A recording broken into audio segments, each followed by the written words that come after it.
Hello, everybody. Welcome to episode 363 of the Juicebox Podcast. Today's show is part 4 of the She's Having a Baby series. That's right, Samantha is back, and she's no longer pregnant. As a matter of fact, Samantha's had her baby for a few months now. So we're here to talk about, I made a list here, hold on. We are here to talk about having the baby, sleeping, diapers, I don't know if I mean Samantha's or the baby's, the guilt about blood sugars during pregnancy. We talk about where babies pee, and I remember some stories about when my kids were little. We're going to find out how Samantha's lady bits snapped back and what it was like having, relations again. Everything right here in this episode. Let's get to it.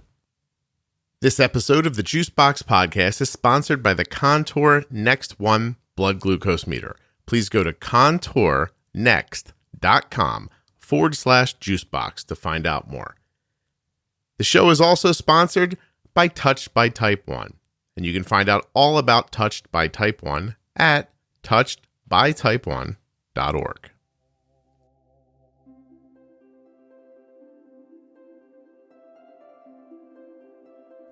Well, here we are at the end. Samantha has come on the show, talked about having a miscarriage, talked about getting pregnant again, explained what the first trimester was like, the second trimester, the third trimester, and now she's going to tell us what it's like to have a baby. Please remember that nothing you hear on the Juicebox Podcast should be considered advice, medical or otherwise. Please always consult a physician before making any changes to your healthcare plan, being bold with insulin, or pushing a baby through your hoo-ha.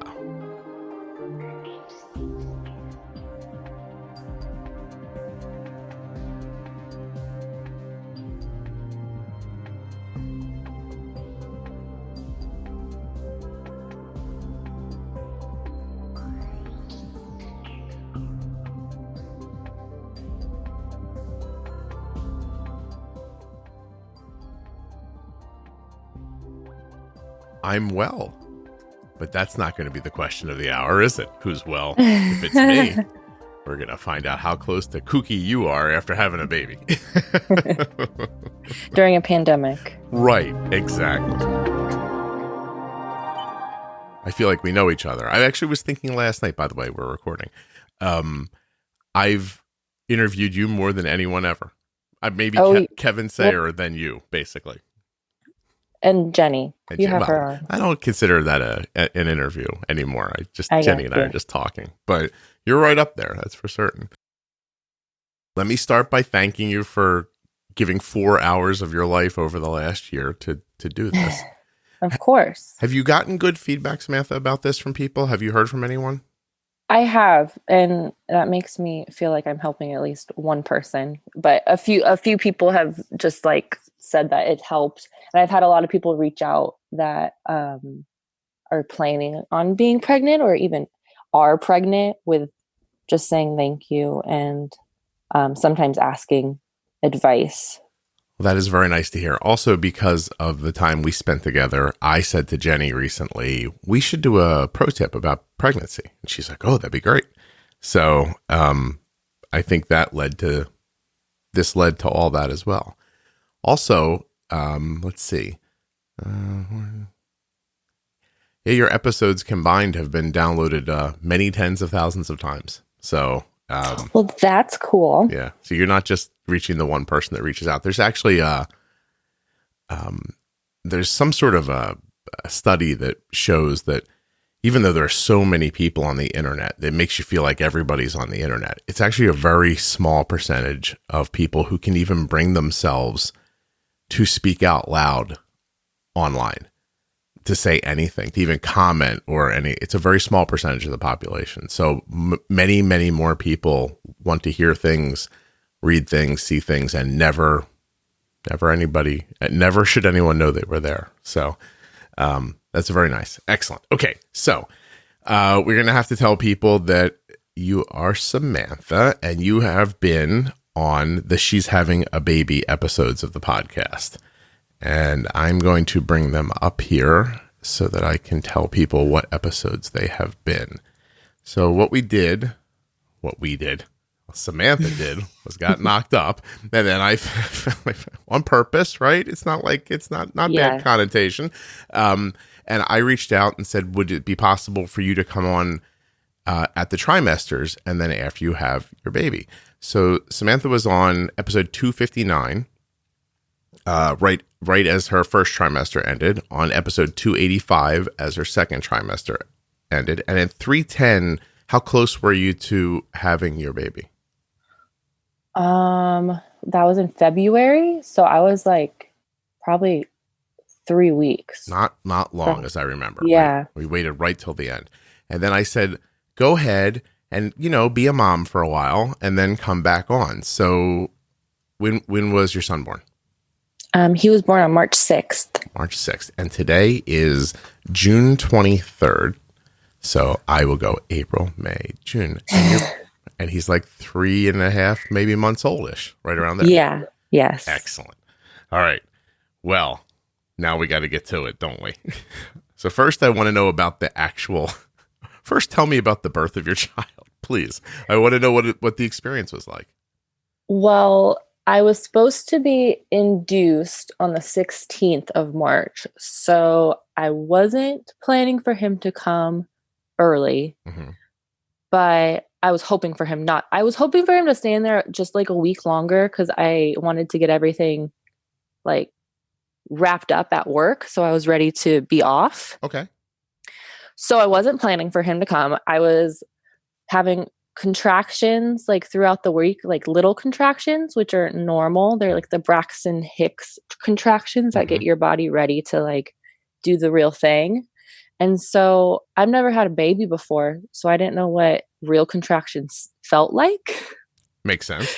So I was having contractions on the 5th, and they progressively got worse, and they progressively got closer together. And it was probably like midnight-ish, and I was sitting up in bed, and my husband was already sleeping, and I was sitting there like timing how many minutes between my contractions, and it would be like 4 minutes in between to like 8 minutes in between. And I kept waking my husband up saying like, I think you need to pack a hospital bag because I might be having like real contractions. Right. But he was sleeping and I felt bad for waking him up. So he would like wake up and be like, oh, what? And I'd be like, oh, nothing. No, go back to sleep. It's fine. Don't worry. And then they started being consistently like 4 minutes in between. So that's when I woke him up and said, I think you need to go pack the hospital bag. Yeah. And so he got up and packed the hospital bag, and I called the hospital to let them know like what's going on. And the doctor that I spoke to on the phone, he was really nice, and he was talking to me, and we were talking for like maybe a good 10 minutes about things. Cause I was like, I don't know if I should come in. I don't want to come in and you guys send me home. And he was saying that since we had been on the phone for so long, if I needed to come in right now, that I probably would have had to stop talking to him because the contractions would have been so bad. Okay. And I was like, okay, but like, you don't know my pain tolerance. Like maybe they're just not bad for me. Yeah. And he was like, well, like just, that's not how it works. Yeah, pretty much. Yeah. And I was like, okay, well, you're the doctor. So I got off the phone with him. He's a doctor, Samantha, with a rock solid way of figuring out if you're having a baby by if he talks to you long enough and you don't cringe. Yeah. Was he like, and is he like 100 years old or is he young? No, he was actually, he like started the medical group for the hospital here. Gotcha. for women. So older gentleman, I got you. He's older and a guy also. So never had a baby, you're saying? Yeah. And I didn't have a baby before, so I was like, okay, whatever. A lot of neophytes on the phone, honestly, when you really come to think about it. Yeah. So I take a shower because he told me, he's like, you're probably going to like come in today, but you probably don't need to come in like right now. So I was like, okay. So, and it's like 2 a.m. by then. So I take a shower and we take the dogs for a walk because I'm like, I think maybe we like need to go soon because I'm like, these contractions are like, they're pretty, like I could walk and I could function, but like they were uncomfortable. Yeah. So we took the dogs for a walk and then we got back to the house and we got into the car, and like we were sitting in the car, and like multiple times we are planning on going back home because I felt really bad for leaving the dogs, and I didn't want to leave them like earlier than I needed to. And I didn't want to show up at the hospital and then send me back home because I was like, that's just a waste of time. So we ended up driving to the hospital, and then we were walking up into the emergency room because we had to go through the emergency room because by then it's like 4 a.m. And we almost turned back again because I just really didn't want, like, I didn't know. And I didn't want to waste my time. And I'm like, maybe like I hear contractions are like really bad. So maybe I'm just being dramatic. I want to understand. You hear from like movies like she's having a baby and other things like that, or you like spoke to people who had babies? Well, yeah, like movies, but then also I know my one of my best friend's sisters, when she had her baby, like the contractions were like terrible. Maybe she was just like, a lightweight, Samantha. Maybe she just couldn't take it like you. I don't know. You might be special. So, well, apparently, because when we get into the labor and delivery room, they're like talking to me, and they're like, well, the way you're acting, we're probably going to send you home, but let's see how far along you are. And so the nurse like does her thing that they do. Check your lady who. Yeah. Right. I got you. Go ahead. And she's like, oh, you're 6 centimeters dilated. If you want an epidural, we need to do it now. And I was like, the baby's waving at me. And I was like, well, yes, I do want an epidural. So let's do this. Right. So then they got me up into like a room, and they got the epidural. And after the epidural, I didn't feel anything. Excellent. Samantha, I'm going to apologize to you for a second. Arden probably has a compression. I apologize. Sorry about that. No, it's okay. Her blood sugar was like 82 and super stable. And I was like, this is perfect. She's sleeping. It's a little early here for, Arden to be awake on this in the summertime. And then you and I started talking, and I suddenly got 64 diagonal down. And it's for people who don't wear Dexcom, you might not know, but there's a turn that it takes when you have a compression low. If you don't understand what a compression low is, there's a Defining Diabetes episode somewhere about it. And then suddenly it was 54 straight down. I was like, this is a compression low. But I'm not going to be the one to just go, that's a compression low. I'm not worried about it. So I rolled her over and tested, and finger stick, she was 80. So anyway, okay. So when I left you, a nurse was rooting around in your private parts. She decided that it looked like the baby was making his way. And did you get the epidural in time? Yeah. Excellent. Yes, I got the epidural. So that was like 4 a.m. And then after the epidural, we hung out until like by like 8 a.m. I still hadn't had the baby. So I like did some work and stuff that I could do from my phone because I was just hanging out. Yeah.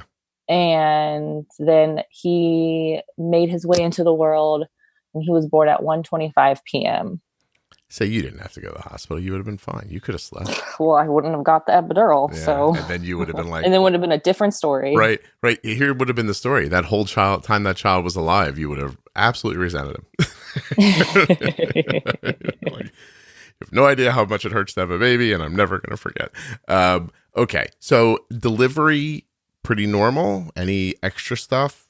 No, it actually, my delivery went really, really well. Okay. My doctor told me not to tell a lot of people about it because they would get the false idea about pregnancy and delivery.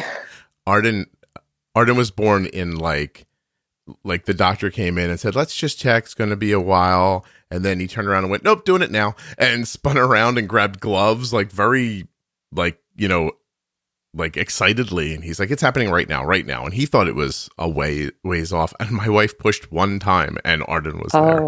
Oh, wow. I had to push. I probably pushed for like an hour to 2 hours. Oh my gosh. By the time that it was like ready to actually push.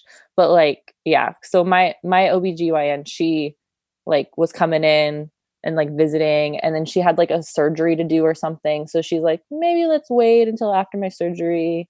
And then I got to the point where she's like, oh, actually we have to do it before my surgery. And then they had me start pushing, and the umbilical cord was around his neck a little bit. That happened to my son. So they put me on oxygen because when I was pushing, it was kind of like tightening the umbilical cord, but it wasn't, I mean, they didn't make it seem like that big of a deal. So I wasn't too worried about it. I have to re-speak. That didn't happen to my son. My son spun in a knot and tied a knot in his umbilical cord during the delivery. Oh, So whoa. when he came out, there was a knot in it, and I remember the OB runs the cord, and he hit the knot and kind of showed it to me as if we were contemporaries, and I knew what was going on, which I was like, "Is that bad?" And he holds the baby up and goes, "Apparently not," and then cuts the cord. And I remember thinking I was supposed to cut the cord, and no lie, my son's 20 years old, and until I just said that to you, it didn't ever occur to me that he might not have thought there was time to wait to cut the cord. I'm not sure. Yeah. You know what I mean? So that's interesting. Sorry, you just helped me think of a question I have for the world. Maybe I should find out about that. Well, I mean, he seems fine and everything. He's fine now, so that's good. Maybe I should let this go. So during the 2 hours of pushing, is there any buyer's remorse? No, the epidural was great. Excellent. They had to turn down the epidural a little bit because I wasn't able to, I couldn't feel anything to push adequately. But even when they turned it down, it was just like an intense pressure. Okay. Which for me, it wasn't painful. All the pain came after the epidural wore off. Yeah. And will continue to come for quite some time. Yeah. What was your management of your blood sugar like during this time?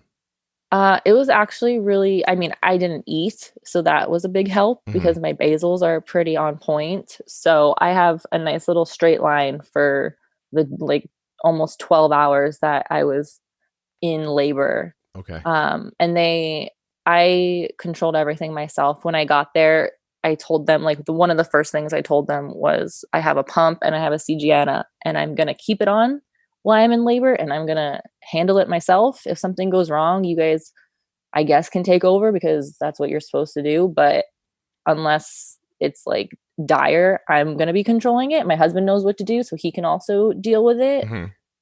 So I made that really clear when I got there, and they made me fill out a bunch of paperwork. And until the baby was born. Once the baby was born, I had a little bit of issues with the nurses and my diabetes, but during delivery, it was fine and I could do everything myself. I had to drink juice a couple of times just because being in labor is like exercise. Right.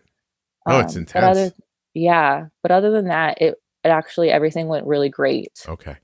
What were your, if we can go back for a second, just to put everybody in line for what we're going to talk about moving forward, how were your A1Cs through your pregnancy? They were between 4.8 and 5.1. Okay. 2-ish, I think. And you were eating obviously plenty to sustain and grow the baby and yourself and all that stuff. Yeah, right? I was eating all the carbs. Mm-hmm. All the carbs. There was a lot of eating happening.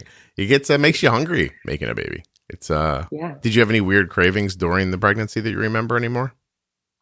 No, in the beginning of the pregnancy, I got really into spicy food, like hot sauce on everything. But other than that, nothing really. So my next question is then, well, I guess we should say, because you mentioned it first, after the baby, there's some problems with the nursing staff regarding what did they want to do? Like start the way they do everybody? They wanted, so my OB, she was really great. And they asked her, because they were checking my blood sugar every hour with their machine during labor, just for their precautions or whatever. Well, plus they want to charge you for it, but yeah. Yeah. And then afterwards, the nurse asked my OB if they still needed to do that. And she was like, oh no, she's fine. She can do everything herself. It's whatever. And then she left, but she didn't put the order in anywhere. It was never on writing, leave her alone.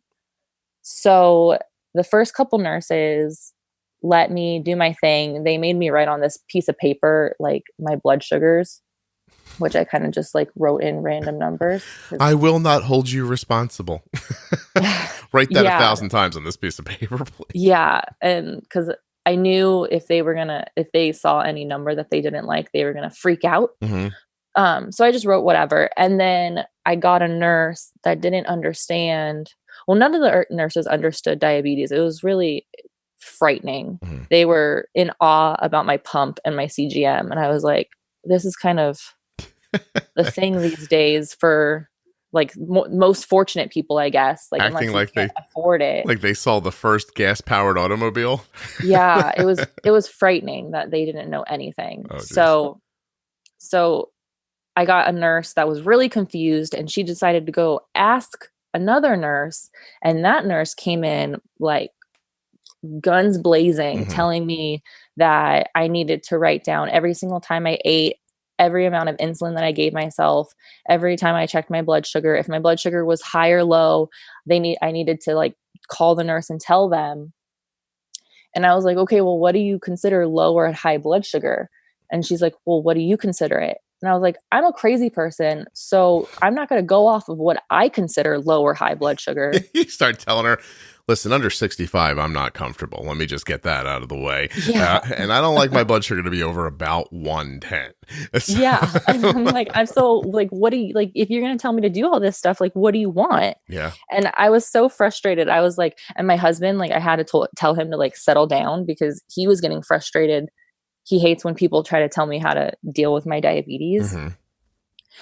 So I was just like overwhelmed.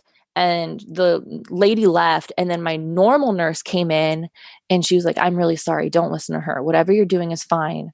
And don't worry about it. I'm sorry. And I was like, okay. Teamwork. So that 5-minute period of time was really frustrating. But other than that, they kind of left me alone. I don't know how chauvinist this sounds or not. Hopefully it doesn't. But when anyone messes with my wife, I immediately feel like I want to go to where it's happening and lay waste to everybody. I don't even understand. That's how my husband is. It's like, I'll just show up there and we'll kill everyone and then you'll be fine again. You know, like it's just, what did they say to you? It's not that I don't feel like she can handle herself or it's none of that. You know, it's just, I don't know. There's like it's like 0 to 100. There's a real touchy Mercury switch in my head, and I'm like, "Who's messing with Kelly?" And then it just gets I have to stop myself from being upset and from making her more upset than me being upset. But I understand how he felt, and it is interesting that you found the one nurse that apparently everyone knew about, except the nurse that went and asked her didn't realize. Don't ask her because the other nurse is just going to say to ignore her later. Yeah, and then the nurse was like, I don't know why she asked her. I'm really sorry. I was like, none of us talk to her. She usually just stands in a broom closet. But it really does point out the speed bumps that you very likely are going to run into in a hospital setting, which is why Jenny and I did that pro tip about being in the hospital so that people would know how to handle themselves. But you're in a special situation too. You're trying to enjoy the birth of your son. It was overwhelming because like in any other situation, I'd be like, no, this is how it's going to be. And like, leave me alone. But I was like, I just had a baby. I'm very emotional. Stretch marks. I have stretch marks. Are you calling the kid Indiana Jones yet or anything like that? Or no, my dad calls him Indy sometimes. Nice. Because you named him after Harrison Ford. Yes. I just want to make sure that everybody hearing this episode was like, I got to go back and listen to those other three. What else did I miss? Yes. His name is Harrison Wayne, and he is perfect. Of course. Luckily, he's so healthy. And well, I mean, he's named after Indiana Jones and Batman, right? So Han Solo. What? Batman? Well, Wayne. I'm giving him the Batman thing too at the end. Sorry. Giving you credit for stuff you didn't even think of. Just let it happen. Yeah. Samantha, just let it happen. These people don't know what I'm saying is true or not. Let's weave a tale. Be honest. You sleep upside down in a closet, right? Yeah. Yeah, like a vampire. My baby does too. He just started. So he's nice and healthy, and that's excellent. He's eating well, and is he sleeping and leaving you alone? For the most part, he sleeps through the night. We co-sleep because I'd rather me sleep than have to deal with a crying baby. So whenever he gets fussy, I just put him in the bed with us. But he starts out the night in his crib. And then when we go to bed, I move him to his bassinet because I'm not ready for him to be not next to me yet. And then around maybe like 4 a.m.-ish, he starts getting fussy. So then I put him in bed with us, and then he sleeps until 6-ish. I mean, on a normal day, because I mean, sometimes he doesn't want to sleep at all. Just pops But up. he doesn't eat through the night anymore. So Ooh, wow, that's not bad. yeah, the last time we went to the doctor, I was like, so when do babies like sleep through the night? And she's like, well, he could probably do it now. And I was like, oh. And so she told us to try, and we tried it, and apparently he didn't need food in the night. Nice. So well, that's excellent. Good for you. Any steps that get you away from that while you're supposed to be sleeping, your dealing situation is great. I'm going to tell you very quickly that when Cole was less than a year old, I used to get up every morning, and we couldn't afford to pay to park our car at the train station that Kelly had to use to go to work. So I would get up incredibly early, 5 days a week, and drive Kelly to the train station and then drive her back. So I had to get up, prepare a baby for transit while she was getting ready for work, drive her to this train station, drive back. And there were times when I'd get back and be like, I'm ready for the day. And there were times when I'd get back and I'd look at him and go, Cole, we're going back to sleep. So one time we got back in bed, and I was exhausted, but he wasn't. So I kind of put him in bed with me and like stuffed him around, like, like they're pretty immobile, you feel like. So you just like jam some blankets around them and stuff like that. Well, I fall asleep, obviously not sound asleep, but in a twilight, and he rolls off the bed. Oh okay? no. Don't worry. This has got a good ending. So he's rolling. I must notice it halfway. And I swear to you, my body's width twice from the side of the bed that he's rolling off of. And I flung my arm over my body and snatched him by his onesie as he was going over the side. He literally went down like a yo-yo until the onesie like stretched to its limit, and I yanked him back up on the bed. And my heart was pounding out of my chest, and he just was laughing. and I was like, oh my God, I almost dropped the baby off the bed. Yeah, that's a big fear of mine, but he can't roll yet. So I'm safe for now. I was just so tired. I couldn't. Yeah. I just couldn't. No. I should have laid on the floor, but I just, like somewhere he couldn't fall from. I almost killed him a couple of times. That was one of them. Once I took him, Kelly was taking a bath with him. And so she stayed in the bath and handed me him. And I had him wrapped in one of those little baby towels that are, super thin. And I've got him like in the corner of my arm, and I'm looking through his closet and holding him looking for an outfit. And he bent his knees, planted his feet in my side, and pushed off backwards like a diver. And because he was a little wet in the towel, I couldn't stop him. So this is 100 million% true. He's falling head first to the floor, and I can't bend over and catch him. It's all happening much too fast.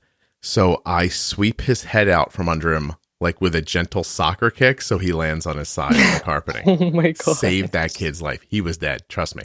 I then screamed for Kelly, who showed up wet and naked. And because the baby was crying, that was ruined. And, like just a wasted, wet and naked Kelly. And so he's crying. She looks at me. She goes, what happened? I was like, all right, I dropped him. And she was like, bah! And he was fine, by the way. I seriously mean it. But I really thought, he's fine now. 100%. So. That's why these stories are easy to tell. And once he fell out of his high chair. But I mean, I guess you could blame me for that. But, or you can blame him. He shouldn't have jumped out. Have some personal responsibility. Oh, I know. Babies are so helpless. They can't do anything themselves. It's just a mess. They're just like, now I have to pee. And it just starts coming out. Yeah. You're like, you just point out, have you been peed on yet or anything like that?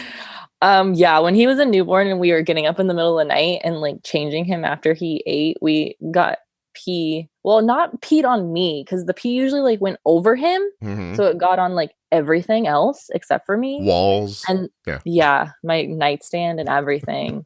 And then also poop because newborn poop is like liquidish. Yeah, it's lovely.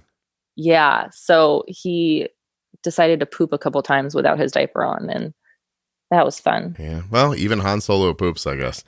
Yeah. So how has it been taking care of your blood sugar after having the baby versus while you were pregnant? Because while you're pregnant, I'm assuming feels like a really important job, right? Keep your blood sugar stable, keep them low, keep your A1C super stable. So baby comes out super healthy. That's your goal.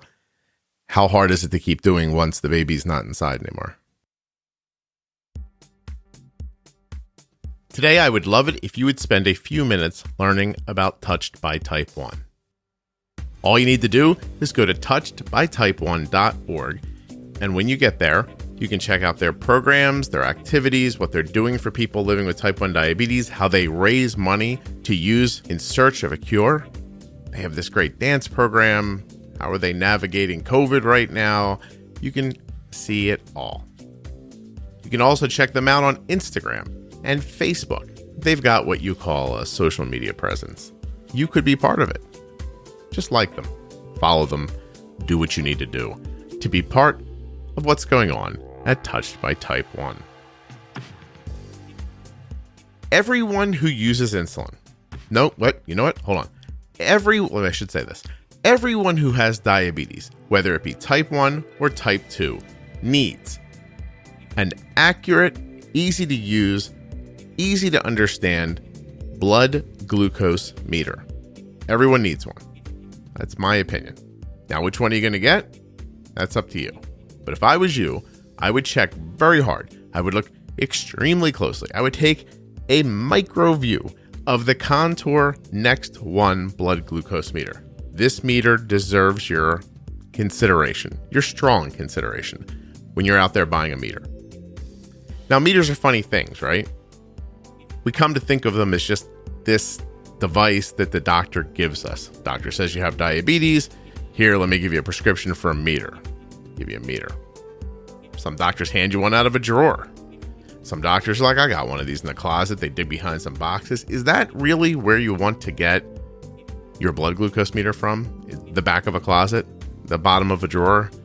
Just, the one that your doctor uses because why? Because the salesperson who comes in the office is really good at sales? Maybe you should end up with a meter that is incredibly accurate, easy to hold, easy to use, easy to see at nighttime, that has test strips that work. And if you should touch them, right, with the blood, you touch a test strip on the blood with the Contour Next One and you don't get enough blood, when sometimes the drop doesn't come out enough, you can go back and get it again. It doesn't waste the strip. And it doesn't impact the quality of the reading. Contour Next One. This is the meter I have. This is the meter Arden has. I think it's the meter you should have. Check them out at contournext.com/juicebox. So you want to go to touchedbytype1.org to find out about Touched by Type 1, and then contournext.com/juicebox to find out more about the Contour Next One blood glucose meter. Actually, I think if you click around a little bit, you might even be able to find out if you're eligible for a free meter. Stop using that old busted janky meter you have. Get a good one. Contour Next One. There are links to all of the advertisers in the show notes of your podcast player and at juiceboxpodcast.com.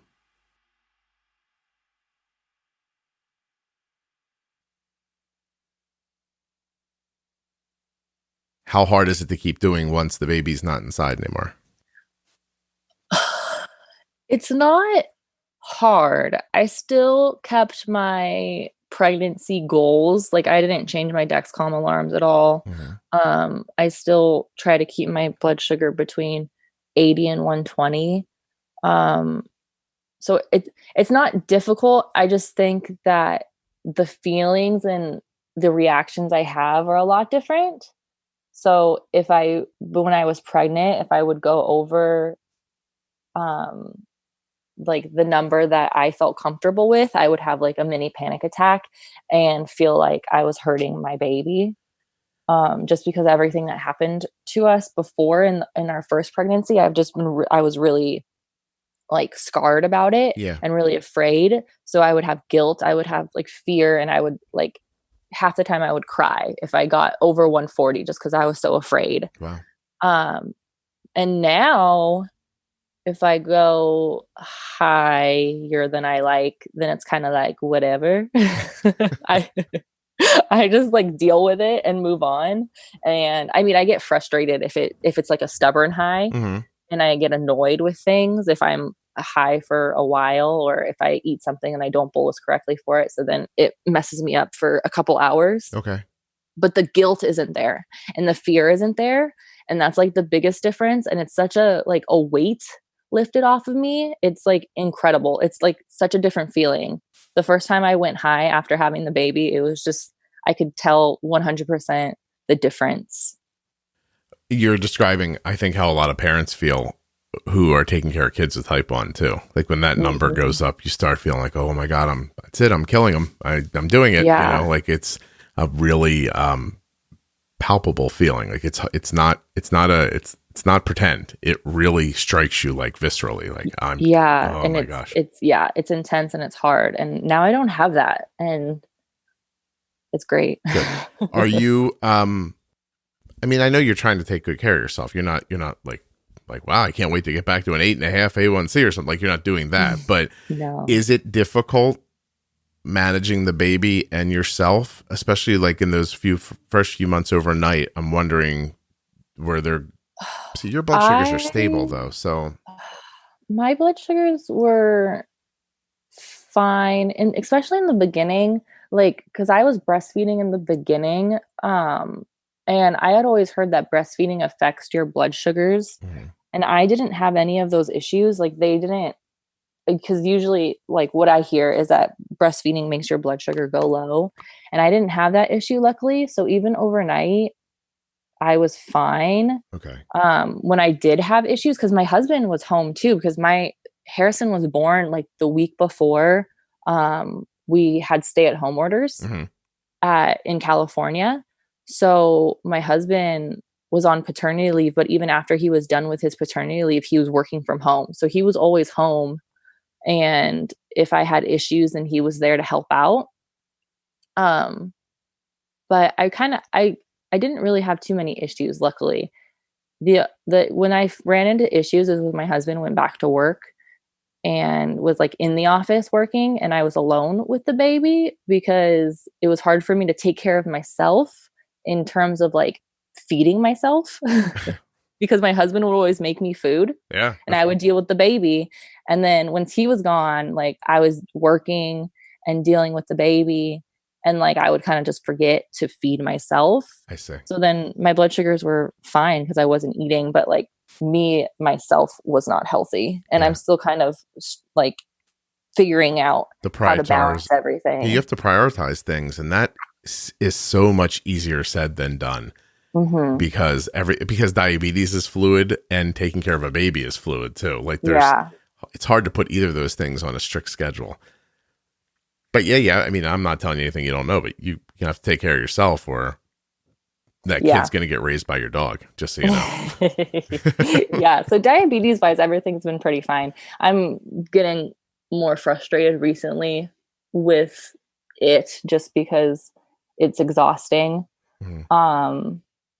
But it's nothing. I mean, it's nothing that nobody else doesn't have to deal with diabetes. No, but the frustration's for real. Did you have any postpartum depression?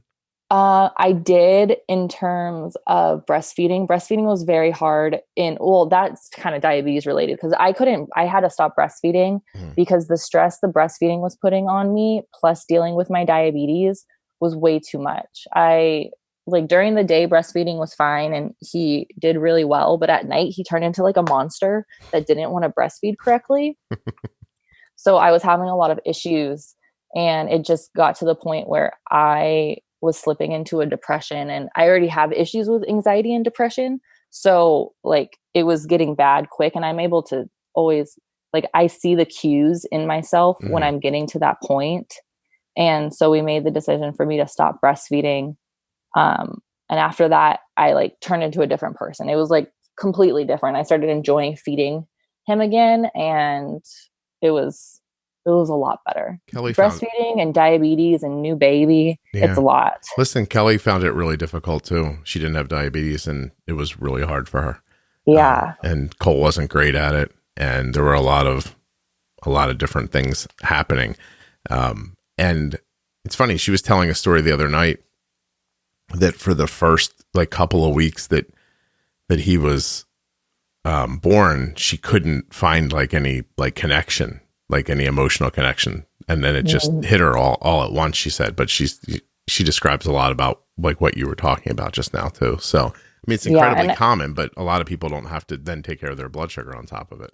Yeah. And I just like, I knew if I didn't stop, then I was just going to progressively resent feeding him more and more. Probably wouldn't be good for him. And and your breastfeeding too. Like my husband couldn't help me breastfeed. And it was just, so I was He didn't offer to hold a boob or anything like that? It was like, I can help as much as this. Sorry. Yeah. Is this not helpful? By the way, that's not a sexy image. Is it just some guy two-handed holding your boob like a water balloon and trying to like, that's not help good. The baby. Yeah. Here, kid. Here's how I do it. But after I stopped, everything got a lot better. So good. I'm glad. So you're figuring out how to prioritize things and you're doing well with your blood sugar. What about the body part? Like, how is it trying to get yourself back into shape? That was the worst. Is it over? Are you like Farrah Fawcett again? And by the way, I've now said Farrah Fawcett twice in 2020 recording the show, and I have no idea why. I must have had that poster. Like, do you know what I mean? Yeah. Sorry. But what's that like? Well, it's really painful after you have a baby and all the pain meds wear off. And I don't like taking medicine just because I don't want to take, I know the Dexcom, you're able to take some kind of medicine, but I've never had luck. My Dexcom always gets wacky when I take medicine, even if it's like whatever the approved medicine is. So I stay away from medicine in general. So it was really painful to go to the bathroom and to move, and you're bleeding for like 2 months. Yeah, nobody tells you about that, huh? Yeah, you're bleeding forever. You're wearing a pad. I was wearing diapers because it was actually pretty easy. The diapers made things better, but it was a lot. And now my body itself isn't back to pre-pregnancy because I am still trying to figure out a way to work out when I have a baby that wants to be held all the time. Mm-hmm. But like down there's better where the baby came out.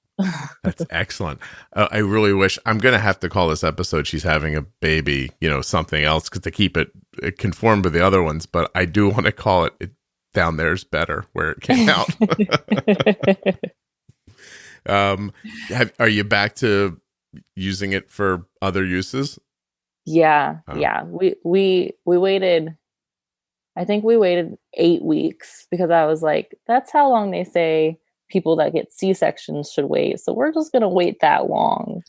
And we tried and it was painful. It was so painful, but we kept trying. Now it's fine. Well, what did you do? Wait until it looked like your husband was going to like chew a hole through the drywall and he's really snapping about everything. I don't understand. No, he was actually being very nice about it. He's probably screaming outside of the house, outside yelling at squirrels. Run around with your nuts. It's fine. I can't do anything with mine. He watched the baby come out, so he knew what happened down there. He saw it. He knows what went on. No, I know. I saw it too. You can't unsee it. It's an old joke, but it's pretty true. I could draw a picture right now if I had to. It's been a long time. No, well, that's obviously just reasonable. And I hate to ask this question, but were you interested in it, or were you just feeling like this is what we should do? I was scared. Yeah. I was so scared. I feel like somebody was going to stick a remote control in a place where you got shot 3 months earlier. Yeah, I was terrified. And now I'm into it, but I was terrified before. Gotcha.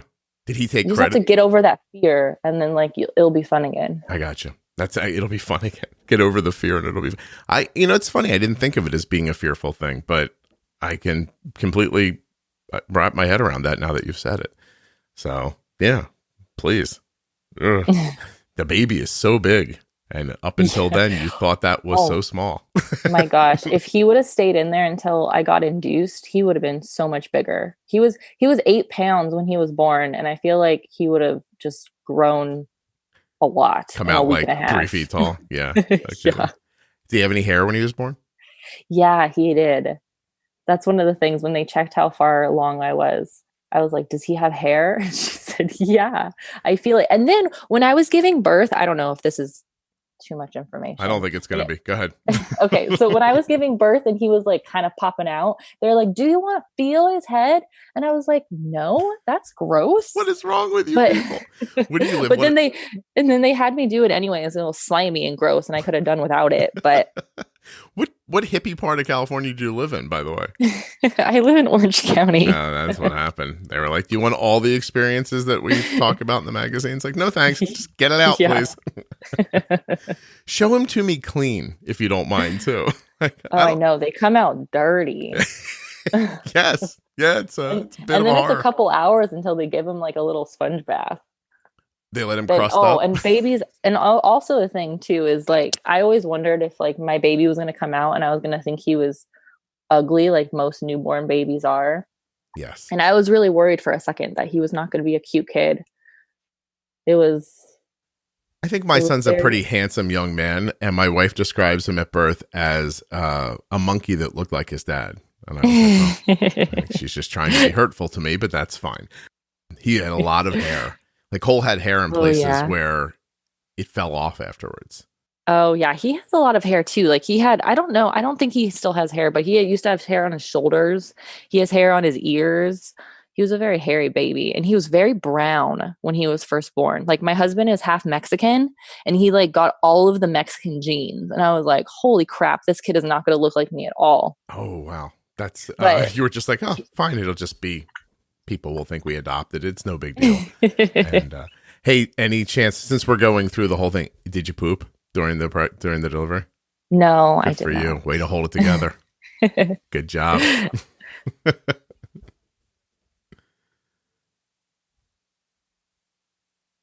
I'm sorry. Hold on one second. Sam, are you there?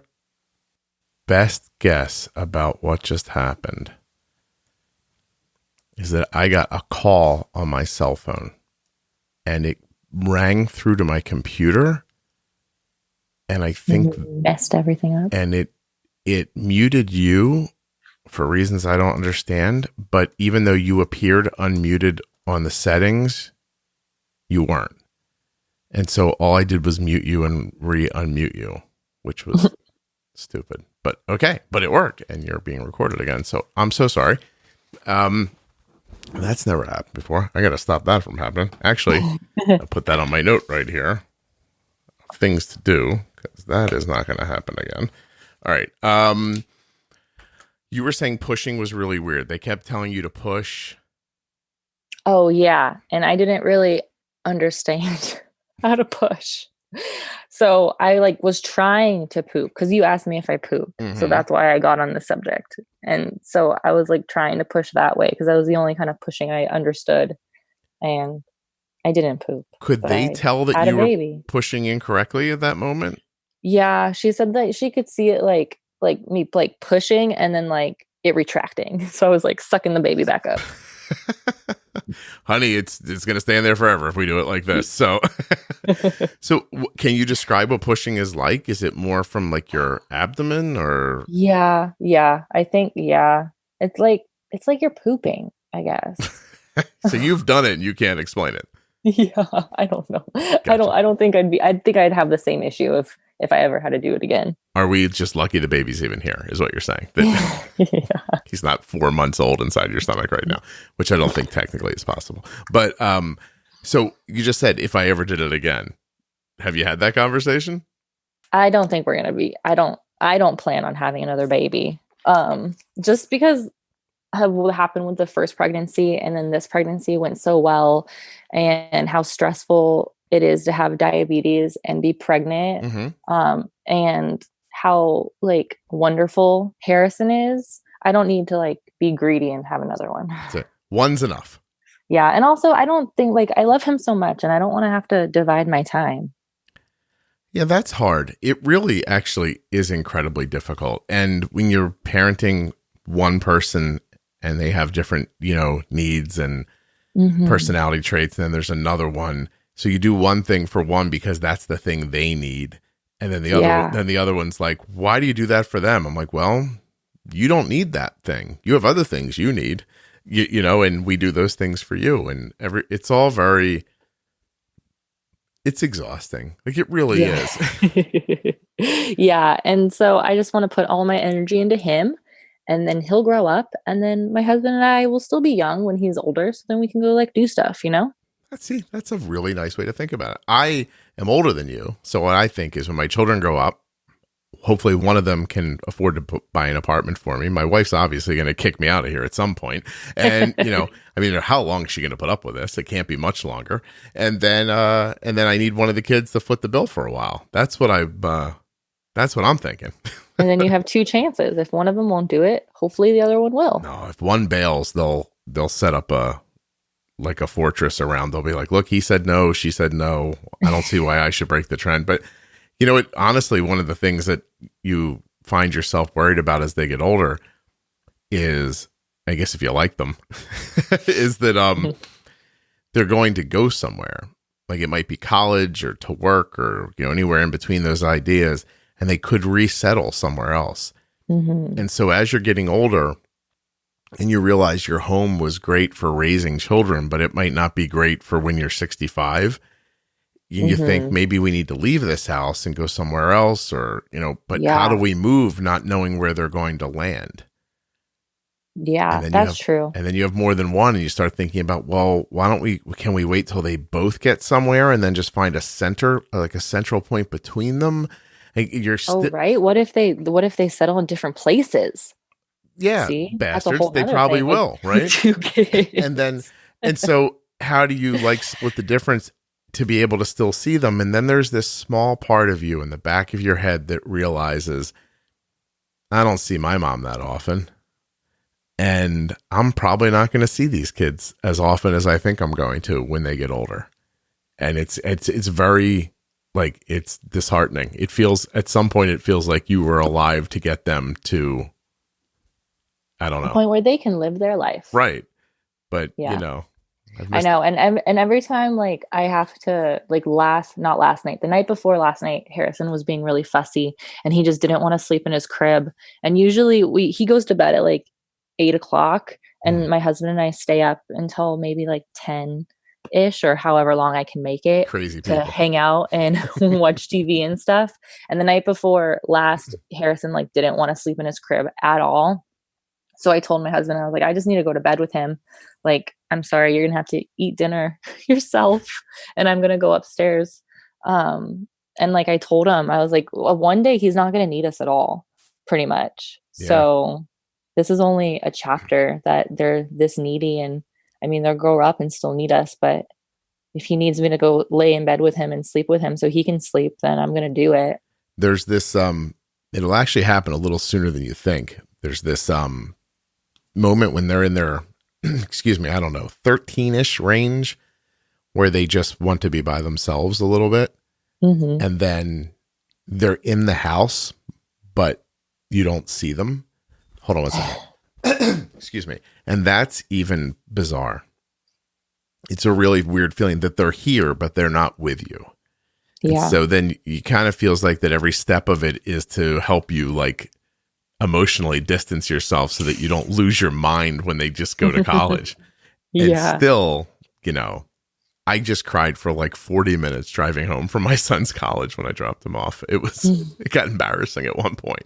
And it was completely uncontrollable. I was just like, why did we let him go? This doesn't make any sense. He was okay where he was.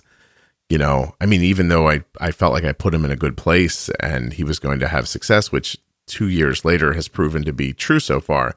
Mm-hmm. Even during this Corona thing, he's now been home for a block of time. We didn't expect to have him home. And that that's even a strange feeling, because you look at him and you're like, he's missing out on something that I want him to have, but I'm so happy he's here. It's hard. Yeah. It's hard for me to care about it, that he's missing out on it. And that's somewhere in there is a lesson that I really would probably be willing to restrict his growth to have him near me. Right? That's how strongly I feel about him. So maybe you'll grow up and he'll just be a real dick and you'll just be like, hey, whatever, go to college. I don't care. Yeah. That'd be the end. Hopefully not, but it's possible. Listen, I don't think I was terrific when I was a young man. Although that my mom was all broken up every time I walked out of the house. I'll be like, oh, thank God he's gone again. But no, it's very exciting. I'm super happy for you. Built yourself a family and things are going well. Are you back to work yet? Yeah, I took the 6 weeks because I work for a small firm. Mm-hmm. It's just me and 2 attorneys. So I don't qualify for paid family leave through the state, but I qualify for like disability. Okay. So I just did the 6 weeks and then I went back to work, but I work from home. We were transitioning to work from home. Anyways, we were getting rid of our physical office before the whole pandemic thing. And then the pandemic hit and we kind of just like sped up the process. Gotcha. So I got I'm sharing his bedroom is his bedroom and my office, and I work from home. That's nice. There are going to be a lot of people in your situation moving forward who never go to a physical job ever again and are just let me caution you. Obviously, you don't need to be told, but be careful to set like time boundaries, or you'll find yourself at 8:30 going, I just want to get one more thing done. You know? Oh yeah. Well, I'm sure when he gets when Harrison gets older, then I'll be able to set those time boundaries. But sometimes I have to work weird hours because he doesn't let me work normal hours. Yeah, sure. Like I've been really productive, and because he's a pretty chill kid for the most part. So I've been lucky and I've been able to work at my full potential. But I do tend to work sometimes broken outside of normal work hours just because I need to get stuff done. I have to tell you, when I started making the podcast and it became popular enough that I absolutely realized like I have to keep recording these and I need to get them out on time. And like, that feeling came over me. That bothered me at first, that idea of like, get up at 7, take care, get up at 6, get Arden off to school, come back, take care of the dogs, do this thing, go work for a little while, record a podcast, edit one, then go grocery shopping, then come back and put the podcast online, and then, pick Arden up from school and then go make dinner.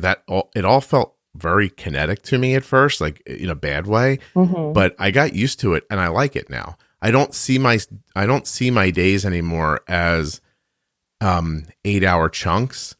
It's just my time is 24 hours and I fit my life in the places it needs to be. Yeah. And it's really nice. Yeah, that's what I do because I'm on salary also. So it's like I'm always technically able to work. Yeah. So I just kind of, if I'm not able to work most of the day because Harrison needs me, then I work after he goes to bed, or I work some on the weekends. And I mean, it works for me because I can I know how to prioritize when something's important for work and when something's not important for work. Yeah. So I'm not going to be doing non-important things when I could be hanging out with my husband. I just had to get rid of the idea that a completionist idea, I started something, I need to finish it. I needed to be able to say, I've edited 3/4 of this and it doesn't matter if I finish it an hour from now or in the next 15 minutes. So I'll go do this next thing that needs to be done now. Yeah. But I don't know if everybody could do that and be happy, but I like it. It works for me too. Yeah. And I like my job. I mean, I like it. I like my job less now that I have a child because I really wish that I could just be a mom. Stare at him. Yeah. But I still like my job, so it's good. Well, we'll see what happens when he starts moving around on his own. If I don't hear back from you 4 months from now and you're like, we tied him to something, it's fine. He started moving, but we lashed him. He's okay. He's not hurt. He's just, connected to the coffee table. Can't go too far. It really is. You're about to have the most wonderful experience of your life. I really think. Yeah. We're so happy. I love being a mom. It's great. Congratulations. It's all wonderful. I really, again, want to, begin to wrap up by saying that I really appreciate that you took so much time doing this. I've heard from probably more moms than you've heard from, or potential, moms than you've heard from, who are all very excited to hear you talk through this in a calm way. And you were reasonable. And, it was, and I don't mean reasonable like like you weren't a crazy lady. I don't need to be slapped with a misogynist label here. What I meant was that you were reasonable about your expectations. You were not a normal woman. You were calm. You were so calm, unlike ladies usually are. You know how they get the vapors and then get excited. Like, no, I wasn't talking about that. I just that you had real reasonable expectations about blood sugars. And even though they probably seemed kind of, strange in the beginning, like these low numbers, A1Cs in the 4s, that kind of stuff, that you were like, I'm going to figure it out and do what I need to do. And, it's really amazing. You shared with me about your miscarriage, and it was just, you did a really great thing for people by recording your experience like this. So it means a lot to me. Thank you very much.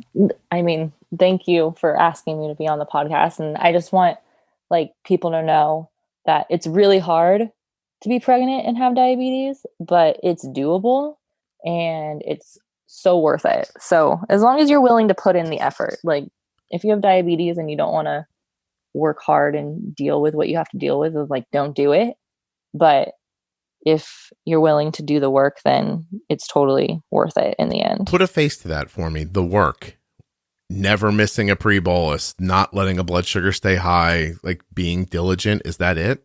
Yeah, just because it's so important, especially in when you're first pregnant and you're dealing with all the new pregnancy hormones and everything's up and down, you're trying to get a handle on it. You can't just ignore it and say whatever. Mm-hmm. I can do that now. If I'm tired of dealing with something, if my blood sugar is 150, then if I wanted to, I could say whatever and deal with it later. But when you're pregnant, you can't do that. So it's you just have to be vigilant and on it. But you were still eating what we would consider normal. You weren't. Were there times where you gave yourself boluses that you were like, oh my God, this is so much insulin? Yeah. At one point I was using 80% more insulin than I normally did. And I bolused for something. It was a breakfast that I always have. And I had to take 30 units of insulin. And I was and when I got to that point, I was maybe I need to eat something else. But then in my head, I was no, don't limit yourself. Diabetes doesn't get to decide that for you. We're having 6 pieces of toast, damn it. This is what's happening. No, it wasn't. I have a very aggressive carb ratio, so it wasn't even that crazy. Right. Arden's is too. What is yours? 1 to what? When I was first diagnosed through pregnancy, it was 1 to 4. Mm-hmm. Now it's 1 to 5, 1 to 6. Yeah. That's it's interesting. Arden's is 1 to 4.5 now. Mm-hmm. And she has a friend who's her age who's 1 to 5.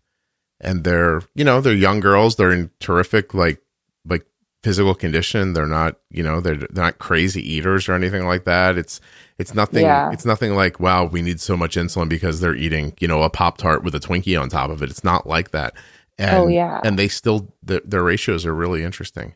I'm really even if I'm not eating any carbs, just the active eating, the protein and the fat, I have to take insulin for everything. Yeah. Arden had a protein rise last night that was pretty drastic from chicken and avocado that was in a salad. Mm-hmm. And even my wife was I felt like I covered all this, and it's still it really jumped up on her. So, but then, right back on it. Did you cause a lot of lows by being aggressive while you were pregnant that you had to stop with food? No. I mean, I had some low. I mean, my alarms go off at 80, so I catch my lows before they actually become low. Mm-hmm. But even then, I don't think I didn't really have any issues where I was giving too much insulin, because that was one of the things. The nurse at my OB office decided that she knew everything about diabetes. And she told me that I was giving myself too much insulin. And I was I don't understand what you mean by that, because my blood sugars are in between 80 and 120 90% of the time. Right. So how can I be giving myself too much insulin just because I have tight control? You decided that I'm using too much. What does your body use, lady? Yeah, or are your numbers just different than the last person with type 1 diabetes she knew? Yeah. Right. And because she was the diabetes person in that office. So obviously she didn't experience people like me, I guess. I don't know. So I never had issues with lows, and like enough to where I was like, maybe I need to let back a little bit. Yeah. No, I was just trying to paint a picture for people that you weren't like, that there's a way to manage this and not, there's, in the end, right, there was an amount of insulin that your body required and you gave it to it at the right times. Yeah. And if I wasn't diabetic, then I wouldn't know how much insulin I was needing. So I think it's stupid when people get judged on how much insulin they're using. It would be super interesting to watch a pregnant person who doesn't have type 1 wear a glucose monitor during pregnancy. I'd be interested to see that. Yeah. I don't know. That I don't have time to set that all up. I'd have to get somebody pregnant and then get a blood. I'm too tired. And I don't think my wife would appreciate it, to be honest. Like, I'm doing it for the podcast. It's like, for work. You're making a family with another lady for the podcast? Well, like, don't you want to see her blood sugars when she's pregnant? Come on, it's for the podcast. Honestly, I don't want to ever have any more children, so that would be a bad idea. You know what? That's untrue. I have to tell you, if I could go back in time and be younger, I'd have more children. At my age, I can't imagine. I honestly can't imagine being 69 years old at my kid's graduation from high school. I know how I feel now, and I don't know what I'm going to feel like in 20 years, but I don't think it's going to be like chipper, and just excited. Chipper. You wouldn't even go to the graduation. Yeah. I can you imagine like me calling my children and saying, hey, I can't come to your kid's 5th birthday party because Billy's graduating from high school this weekend. They'd be like, yeah, thanks a lot, buddy. It is very interesting. You're going to find this line where you have to, and it's going to sound easy to understand and like, oh yeah, I know, I read this in a magazine, but it really happens. You have to continue to be a parent even when they don't want you to be. And there's a pressure point where you can do it right without pushing them away. It's just there'll be interesting times where they feel so independent inside that any kind of help feels like, I don't need this. Like, I can do it myself. But just keep in mind their brains are mushy and that they really don't understand much of what's happening to them. That a lot of his bravado is going to be false. It's going to be from something he read on whatever Twitter is 10 years from now, whatever new. Yeah. Oh my gosh. Social media. I know. It's so crazy. Just like thinking of him like older and like walking and then like an adult, it's weird. Yeah. I completely agree.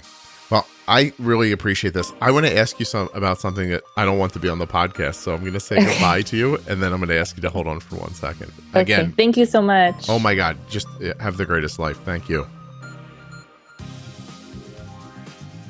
I just cannot properly convey how grateful I am to Samantha for spending so much time and effort and consideration on making what I think is a wonderful diary of what it's like to be pregnant with type 1 diabetes. She's just been very brave throughout the entire thing, super honest, and I think the podcast is better for her time spent here. So thank you very much, Samantha, and of course to your husband and your new baby, Harrison. We all wish you just the greatest life.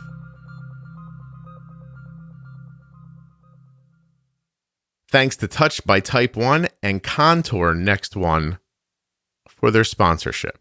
You can go to touchedbytype1.org to find out more about my favorite diabetes charity. And contournext.com/juicebox to take a good hard look at the Contour Next One blood glucose meter. When you support the sponsors, you support the podcast. When you support the podcast, you get more free stuff like juiceboxdocs.com and diabetesprotip.com. So all of the Diabetes Pro Tip episodes are right there at diabetesprotip.com. If you don't want to pick through your podcast player, or if you're trying to share it with a friend or someone you met online, and it's hard to, go into the podcast app, go back to episode 210. If you don't want to do all that, diabetesprotip.com. And Juicebox Docs is just growing every day. As a matter of fact, no lie, hand to God, as they say, I have 2 entries right here in my email to add. A doctor in Indianapolis, Indiana is going to get added today, and a doctor in Zurich, Switzerland is being added today. So what we've got at juiceboxdocs.com is an ever-growing list of fantastic medical support for people living with type 1 diabetes. And every entry at juiceboxdocs.com comes from you, the listeners of the podcast. Check it out. This is sort of a background thing, but I just made the statement, when you support the sponsors, you support the show. There are a lot of costs that are involved with running a podcast and a blog and everything, stuff you don't know about and you don't have to be concerned about it. Things you would never know about. I had to pay someone recently to just move my what am I? I don't even know how to explain it. I'm so not good at it that I had to obviously hire someone to do something. And the long and the short of it is that when I started my blog, it was at ardensday.com. But Juicebox Podcast has, eclipsed Arden's Day. So we were using redirect links. Like if you typed in juiceboxpodcast.com, it went through a redirect and then it went to a sub page on Arden's Day. And anyway, it's confusing and it's not good. So I had to migrate, 2007, 17, 13 years of a blog needed to be migrated to a different URL. So now when you type in juiceboxpodcast.com, try it. It goes right to juiceboxpodcast.com. But it used to go to ardensday.com / blah, blah, blah. Like it was kind of a mess. And I did not know how to fix that. But somebody did. And that somebody, is really smart and talented and needed to be compensated for their work. And no lie, because you visit the sponsors, I was able to pay that person to do that little back end thing that might not seem like a big deal to you, but trust me, it's going to make everything much better for everyone. So thank you for supporting the sponsors. All of them. Any of them. Whichever ones are like striking your fancy, check them out. If you just want to check the link out and look around, that's cool. Share it with somebody else. Really helpful. And since I'm on my little soapbox here about what's helpful, don't forget to share the show with someone else. That's the biggest thing. Seriously. If you're enjoying the Juicebox podcast, share it with someone else who you think may enjoy it too. If it's helped you, maybe it'll help someone else. I really appreciate it when that happens. It's the only way the podcast can grow. And it is growing by leaps and bounds. Oh my gosh. It just really is. I've babbled on enough. This is the end.